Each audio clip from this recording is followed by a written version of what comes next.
कहानी का शीर्षक बहू की तुलना। विमला देवी ने तेज़ आवाज़ में अपनी बहू को बोला, अरे पूजा, तुमने ये टेबल साफ़ नहीं किया क्या? यहाँ मिट्टी मिट्टी हो रही है। पूजा रसोई में काम कर रही थी। उसने बोला, माँ जी मैं खाना बना के साफ़ कर दूँगी। विमला देवी सोफे में बैठते हुए बोली, वो पड़ोस की शर्मा जी की बहू है ना, वो तो अपना घर ऐसे चमका के रखती है जैसे फर्श पर शीशे लगे हों। पूजा ने बात सुनी और अपने काम पर लग गई। दोपहर के समय पूजा ने अपने सास ससुर को खाना परोसा। पूजा पानी रखना भूल गई।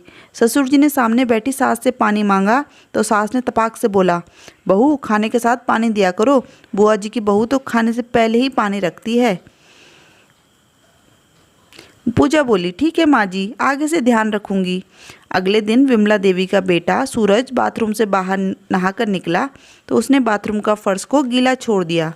तो विमला देवी तुरंत पूजा को बोली, बेटा पूजा, सूरज जैसे ही बाथरूम से निकलता है तुम वहाँ सूखे कपड़े से पोंछ दिया करो। चाचा जी की बहू तो बाथरूम को एकदम सूखा रखती है। पूजा ने बोला, ठीक है माँ जी, मैं अभी सूरज जी के लिए नाश्ता बना रही हूँ, उसके बाद कर दूँगी। पूजा ने सूरज के ऑफिस जाने के बाद बाथरूम साफ़ कर दिया। सुबह का काम निपटाने के बाद दोनों सास बहू सोफे पर बैठे हुए थे। तभी सास बोली, मेरी दीदी की बहू पूरे घर का बहुत अच्छे से ख्याल रखती है और मेरी दीदी तो अलग अलग तीर्थ घूमती रहती है, घर की कोई चिंता नहीं रहती उसे अब। माँ जी, शांति भाभी की भी शादी को बहुत साल हो गए हैं। वैसे आप भी पापा जी के साथ घूमने निकल जाया करो पार्क में, दोनों का घूमना भी हो जाएगा और पापा जी से दो चार प्यार की बातें भी हो जाया करेंगी। तभी विमला देवी बोली, ना भाई ना, मेरे तो घुटनों में वैसे ही दर्द रहता है, उस पर बच्चे पार्क में खेलते रहते हैं, किसी ने पैर पर कुछ मार दिया तो लेने के देने पड़ जाएंगे। बिस्तर पकड़ लिया तो मेरी किस्मत मेरी बहन जैसी थोड़ी है जो कि कोई मेरी सेवा करे। दूसरे दिन पूजा ने टेलर के पास जाने के लिए अपनी सास से पूछा तो सास ने कहा कि बेटा, मेरी सहेली की बहू तो खुद ही सूट सिलती है और तरह तरह के डिज़ाइन तैयार करती है। इस पर पूजा बोली, माँ जी सिलाई तो मुझे भी आती है, पर इस सूट का कपड़ा थोड़ा अलग है, इसलिए इसे मैं बाहर सिलाना चाहती हूँ। मुझे ये सूट जल्दी तैयार करना है क्योंकि मेरे ममीरा भाई की शादी है और घर पर मुझे इतना समय नहीं होता कि मैं इसे तैयार कर सकूं। अब सास ने कुछ नहीं बोला और पूजा सूट सिलाने चली गई। कुछ दिन बाद विमला देवी की सहेली घर पर आई। दोनों दोस्त पुरानी बातों को याद करके ठहाका मार के हंस रही थी। पूजा उनके लिए नाश्ता लेकर आई और उनके सामने बैठ गई। विमला देवी की सहेली बोली, शादी को 1 साल से ज़्यादा हो गया है, घर के लोग कैसे लगे तुम्हें? अब तो तुम्हारी सास की जिम्मेदारियां कुछ कम हो गई होंगी। इस पर विमला देवी बोली, इससे जितना हो सकता है उतना करती है, मेरी तरफ से कोई भी जिम्मेदारी नहीं है।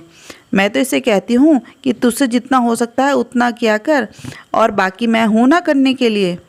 पूजा सास का मुँह ताकती रह गई। सहेली के जाने के बाद सास बोली, इसकी दोनों बहुओं ने घर की पूरी जिम्मेदारी संभाल ली है और ये एकदम आराम से घर पर राज करती है।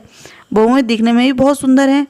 विमला देवी अपनी सहेली की बहुओं के तारीफों के पुल बांधती रही। मैं पूजा का सब्र का बांध टूट गया और वो बोली, माँ जी सबकी बहू सर्वगुण संपन्न है, सबकी बहुएं अपने घर में सब कुछ अच्छा करती हैं, सिर्फ आपकी बहू कुछ नहीं करती है। आपको सब में खूबियाँ नज़र आती हैं सिवाय मेरे। मैं आपकी अपनी माँ की तरह सेवा करती हूँ, पर आपने कभी मुझे अपनी बेटी की तरह नहीं देखा। माँ जी, आप मुझे बेटी नहीं, कम से कम बहू के रूप में तो देखिए। मैं क्या करती हूँ, कितना करती हूँ, यह भी तो देखिए। और माँ जी, आपको क्या लगता है मुझे पता नहीं है कि कौन बहू कैसी है? दूर के ढोल हमेशा सुहावने होते हैं। पूजा बोली, मैंने आपकी और मौसी जी की बातें सुनी थी और वे अपनी बहुओं की बहुत बुराई कर रही थी। आपको क्या लगता है ऐसे बोलने से कोई बहू अच्छी बनती है? बल्कि ऐसे तुलना करने से बहू हीन भावना की शिकार हो जाती है। एक बहू अच्छी तभी बन पाती है जब एक सास अच्छी सास बनती है। विमला देवी का मुंह आज खुला का खुला रह गया। दोस्तों, आपका इस कहानी के बारे में क्या सोचना है, हमें कमेंट में ज़रूर बताएं। और आपको क्या लगता है कि सास को अपनी बहू की तुलना किसी बहू से करना उचित है? कहानी पसंद आई हो तो हमारे चैनल को सब्सक्राइब करें, वीडियो को लाइक शेयर ज़रूर करें। कहानी पूरी सुनने के लिए धन्यवाद।